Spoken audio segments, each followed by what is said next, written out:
So this is my 3D printed articulating arm. I'm using my iPad to shoot this video while the iPhone is being used to demonstrate.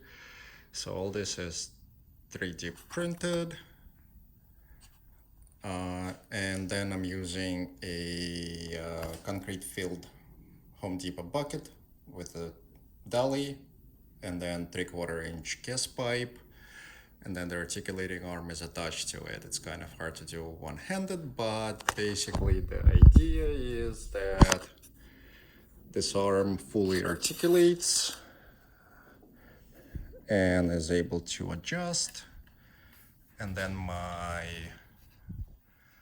currently iPhone is mounted to a Edelkrone FlexTilt 2.0.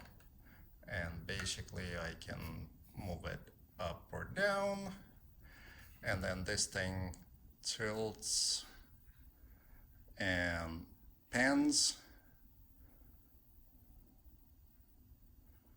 So this is the system that I came up with. I didn't come up with, I 3D printed the parts. Originally this is Joby's design on YouTube.